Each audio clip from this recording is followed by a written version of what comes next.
এই জমির দাম বাড়বো, সুবিধার জন্য বাড়লে আবার অনেক টাকা। হ্যাঁ, আগে তো এটি ধান টাইনা নিতেও অনেক অনেক অনেক কষ্ট হয়েছে, অনেক কষ্ট হয়েছে। এখন আবার কষ্ট নাই, এখন আমরা রুট থেকে আবার বইরা ডাইরেক্ট বাড়িতে।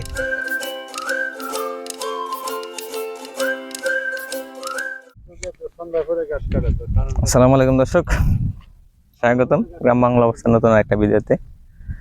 আশা করি আপনারা সবাই ভালোই আছেন। তো আজকে আসছিলাম গ্রামের বাড়িতে, আসছি গ্রামের বাড়িতে এসে আমাদের এখানে একটা বিশাল বড় চর আছে। তো যেহেতু ভাটি এলাকা, এখানে চর, অনেক জায়গায় চর আছে।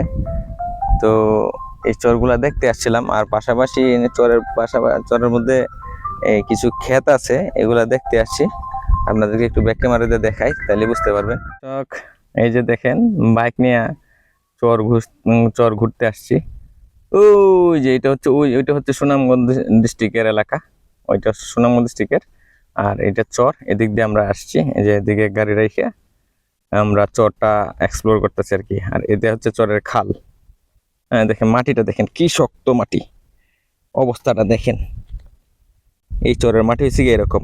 আর বাবা রে বাবা, এইগুলাতে যদি ইট বানানো হয়, আমার মনে হয় যে কয়েক সহস্র বছর কাটা যাবো।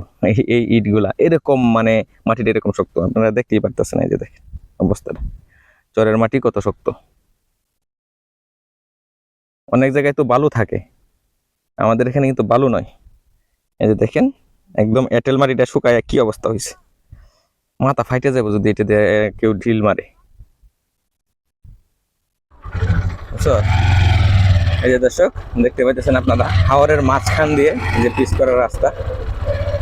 হ্যাঁ, রাস্তাটা কেমন আপনারা একটু দেখবেন। যে দেখেন, এই সাইডেও হাওর, এই সাইডেও হাওর, মানে পুরা হাওরের মাঝখানে এই যে রাস্তাটা দেখেন, পিচ করার রাস্তা। তো যেটা বলতে চাইছিলাম, এই রাস্তাটা চলে গেছে একদম আমার যে ক্ষেতটা আছে, এই ক্ষেতটার উপর দিয়ে চলে গেছে। এই হাওড় অঞ্চলে এই বিলে আমারও ক্ষেত আছে, আপনাদেরকে একটু ক্ষেতটা দেখাই নিয়ে। এই যে দেখতেছেন দর্শক, এটা হচ্ছে এই হাওরের রাস্তা।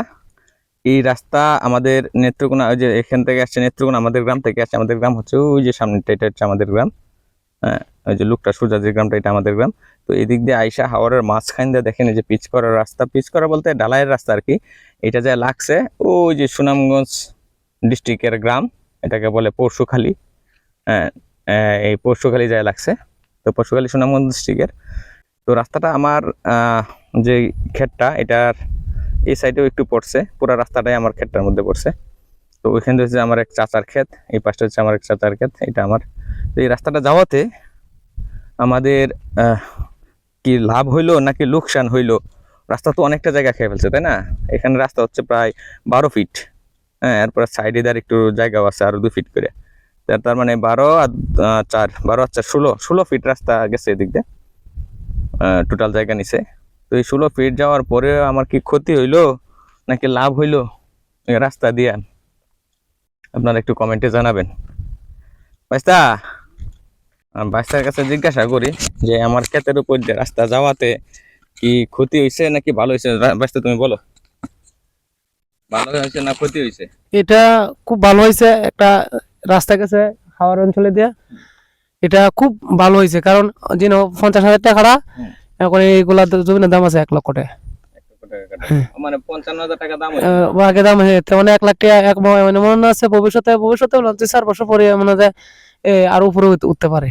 মানে বাড়ির লেগেও নিব, তাই না? বাড়ির লেগেও নিব, আর এবং বাড়ির লেগে না নিতে পারে, কিন্তু এই জমির দাম বাড়বো, সুবিধার জন্য বাড়িলে আবার অনেক টাকা। হ্যাঁ, আগে তো এটি ধান টাইনা নিতেও অনেক অনেক অনেক কষ্ট হয়েছে, অনেক কষ্ট হয়েছে। এখন আবার কষ্ট নাই, এখন আমরা রুট থেকে আবার বইরা ডাইরেক্ট বাড়িতে।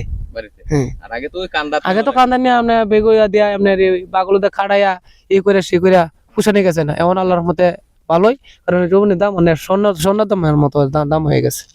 হ্যাঁ, জমিনের দাম স্বর্ণের মতো। তোমার যে টোটাল বন্ধের মধ্যে কতটুকু আছে জায়গা? আমার বন্ধু আবার এই শাল ক্ষেত না, তো 30-35 কাঠা আছে।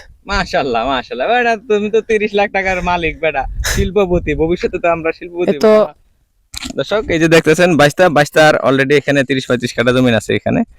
তো সেও খুব কি বলবো যে শিল্পপতি এখন, কারণ 1 লাখ টাকা কাটা যদি হয় জমিন, এটা রাস্তা গেছে 1 লাখ টাকাটা, তারটা তো 50,000 টাকা হইলে হইব। তাও তো 35 কাটার দাম কত হইতেছে, প্রায় 17-18 লাখ টাকার মতো হইতেছে।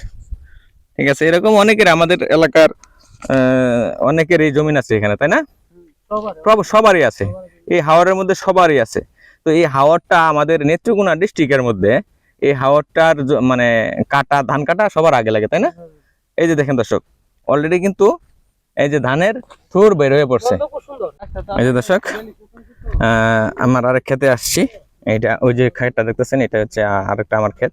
এখানে হচ্ছে 7 কাঠা, 7.5 কাঠা। তো এটার পাশেই ছিল, এটা ছিল 20 তলা। তো উপরের লেয়ারটা নষ্ট হয়ে যাওয়ার কারণে এই যে মাটি কাটায় দিছি, যাতে করে এখানে একটু পানি পাওয়া যায়। তো এই পানির অভাবে এই ক্ষেতগুলা করা যায় না, যদিও বা শাল জমিন।